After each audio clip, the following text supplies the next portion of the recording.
वर्धमान महावीर खुला विश्वविद्यालय के ऑनलाइन प्लेटफॉर्म पर आपका स्वागत है। मित्रों, आज हमारे बीच में एक जानी मानी हस्ती मौजूद हैं, प्रोफेसर ओपी देवल साहब। आपका इस डिजिटल प्लेटफॉर्म पर सर स्वागत है। धन्यवाद। मित्रों, हम आपको जानकारी दे रहे हैं कि प्रोफेसर देवल साहब Indira Gandhi national open university से सेवानिवृत्त आचार्य रहे हैं और आप school of journalism and new media studies के डायरेक्टर के पद को सुशोभित कर चुके हैं। मूलतः आप उदयपुर के रहने वाले हैं और जियोलॉजी के स्नातक रहे हैं, परास्नातक आपने किया है, लेकिन मीडिया का प्रेम आपको इस पूरे फील्ड में आकर्षित किया और आपको इस पूरी जर्नी में ले आया। आपने आकाशवाणी के लिए काम किया और अपनी सेवाएं उदयपुर और बीकानेर केंद्रों पर दी। उसके बाद आप दिल्ली पहुँचे। आपने दिल्ली में Indira Gandhi national open university join किया और वहाँ 2023 तक निर्बाध रूप से अपनी सेवाएं दी। वर्धमान महावीर खुला विश्वविद्यालय से आपका पुराना नाता रहा है। यहाँ पर शुरुआत में इस पूरे इलेक्ट्रॉनिक मीडिया के सेटअप को बनाने में आपकी बहुत महत्वपूर्ण भूमिका रही है। आज ये अवसर आया है कि आप इस विश्वविद्यालय में पधारे हैं। बहुत सारी स्थितियाँ बदल गई हैं, कोर्सेस बदल गए हैं, पढ़ाई का एक मानक बदल गया है। ऐसे में इस पूरे परिवेश को आप कैसे देखते हैं सर? इस पर हम आपसे आज संक्षिप्त वार्ता करेंगे और जो हमारे बच्चे हैं इस प्लेटफॉर्म पर जो हमेशा जुड़े रहते हैं, वो आपकी उन बातों का किस तरह से अनुसरण करें और अपने आगे के जीवन में वो किस तरह से लाभान्वित हो सकें। तो हम जानना चाहेंगे कि क्या चुनौतियां हैं मीडिया में, जर्नलिज्म में, पत्रकारिता में, पीआर में, और किस तरह से आज की जो चकाचौंध की दुनिया है उसमें पत्रकारिता नए करवटें बदल रही है, तथा उनको एम्प्लॉयबिलिटी के कैसे अवसर मिलें, किस तरह से अपने को वो ड्राफ्ट और क्राफ्ट करें। इस पर हम आपकी राय जानना चाहेंगे। सर, आपका स्वागत है और हमारे बच्चों को इस बारे में कुछ जानकारी देने का प्रयास करें जिससे कि वो भविष्य की राहें उनकी आसान हो सकें। बहुत बहुत धन्यवाद प्रोफेसर सुबोध जी।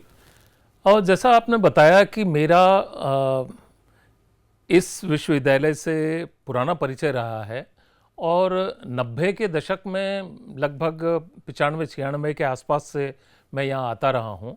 हालांकि अब मैं काफ़ी वर्षों के बाद आया हूँ यहाँ पर, लेकिन उस समय जो गतिविधियाँ चल रही थीं, आज उन सब गतिविधियों को जीवंत रूप में, नए रूप में यहाँ देखकर मुझे वास्तव में बहुत खुशी हो रही है। और सबसे बड़ी बात यह है कि जैसा आपने कहा कि कोई एक चीज़, एक प्रक्रिया जिसके सतत रूप से चलती रहनी चाहिए।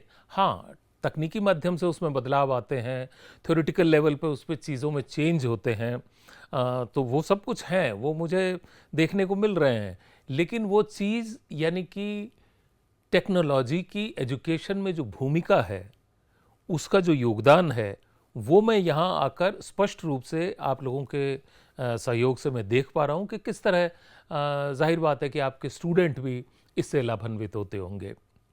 देखिए, जैसा हम लोग अभी चर्चा कर रहे थे कि डिस्टेंस एजुकेशन अपने आप में एक नई तरह की शिक्षा विधि है और हालांकि अब बहुत कुछ जो है, बहुत कुछ चीज़ें सिर्फ डिस्टेंस एजुकेशन तक सीमित नहीं रह गई हैं, क्योंकि 2020 में जब कोरोना आया उसके बाद से परिस्थितियां काफ़ी बदल गई हैं और बहुत सारी चीज़ें जो कि खाली ओपन यूनिवर्सिटीज़ किया करती थी, आज लगभग सारी कन्वेंशनल यूनिवर्सिटीज़ उनको अधिक से अधिक रूप में इस्तेमाल कर रही हैं और करने की कोशिश कर रही हैं। तो हम लोगों का ये खास रोल हुआ करता था ओपन यूनिवर्सिटीज़ का, चाहे वो स्टेट ओपन यूनिवर्सिटीज़ हो, सेंट्रल ओपन यूनिवर्सिटी हो या कहीं भी हो, इवन ओपन स्कूल हो। NIOS जो है आज हमारी एक राष्ट्रीय संस्था है जो स्कूल लेवल के ऊपर ओपन एजुकेशन देता है। लेकिन यहाँ की खासियत ये होती थी कि लचीला पाठ्यक्रम होता था, सब तरह की फ्लेक्सिबिलिटीज़ होती थी और मीडिया के दृष्टिकोण से अगर मैं ये कहूँ तो पढ़ाई लिखाई मीडिया के विभिन्न रूपों से की जाती थी, जिसमें रेडियो, टेलीविज़न, इंटरनेट वगैरह सब शामिल हैं। अब हालांकि पिछले लगभग 25 वर्षों की अगर मैं बात करूं, तो इसके अंदर काफ़ी बदलाव आए हैं, क्योंकि तकनीक में बदलाव आए हैं। इंटरनेट का उस समय उतना प्रभाव नहीं था, लेकिन जैसे जैसे कनेक्टिविटी बढ़ी है, लोगों तक इसकी पहुंच बढ़ी है, बहुत बड़े तरीके से इसमें बदलाव आया है। और अब जन जन तक जो ये शिक्षा प्रौद्योगिकी की चीज़ें हैं, ये सब तक मुहैया हो गई हैं। और इसका सबसे अच्छा उदाहरण है कि जो हमारे पास एक छोटा सा सेल फोन है, उसके ज़रिए हम कहीं भी किसी भी चीज़ से जुड़ सकते हैं, और कोई भी अच्छा शैक्षिक प्रयोग हो रहा हो तो उसको देख सकते हैं, उसका लाभ उठा सकते हैं। आपने पूछा कि आपके स्टूडेंट्स को इसमें किस तरह की चुनौतियों का सामना करना पड़ रहा है इन जनरल मीडिया जगत में, और जो आज के दौर में जो मीडिया की पढ़ाई कर रहे हैं, जिनको कि कल मीडिया के मार्केट में जाना है, वो आज ही से अपने आप को अगर तैयार करें, इन नई चुनौतियों को समझें और अपने आप को प्रशिक्षित करें, तो आई थिंक उनके लिए बहुत अच्छा होगा, और वो बहुत एक कहना चाहिए कि मजबूती के साथ उस मार्केट में उतर सकेंगे। जैसा हम सभी लोग जानते हैं, आजकल धीरे धीरे सरकारी नौकरियों का, सरकारी सेवाओं का रोल बहुत कम हो गया है, और ख़ास करके मीडिया के क्षेत्र में बहुत सीमित वैकेंसी, सीमित पोस्ट्स होंगी जो आपको मिलेंगी। लेकिन इसके अलावा एक बहुत बड़ा परिदृश्य खुला हुआ है, जिसके अंदर कि आप जॉब पा सकते हैं। पत्र पत्रिकाएं हैं, रेडियो टेलीविज़न है, और अब न सिर्फ हम आकाशवाणी और दूरदर्शन तक सीमित हैं, बल्कि अनेकों प्राइवेट चैनल्स हैं जिनके अंदर आप अपना भविष्य आप ढूंढ सकते हैं, देख सकते हैं। तरह तरह के पॉडकास्ट चल रहे हैं, नई नई तकनीकें आ रही हैं, OTT प्लेटफॉर्म्स आ गए हैं। हम आए दिन कुछ ना कुछ नई चीज़ देखते हैं, और उन सब के अंदर जो मीडिया के स्नातक होंगे, जो मीडिया की पढ़ाई किए हुए लोग होंगे, उनका निश्चित रूप से एक बड़ा योगदान होने वाला है।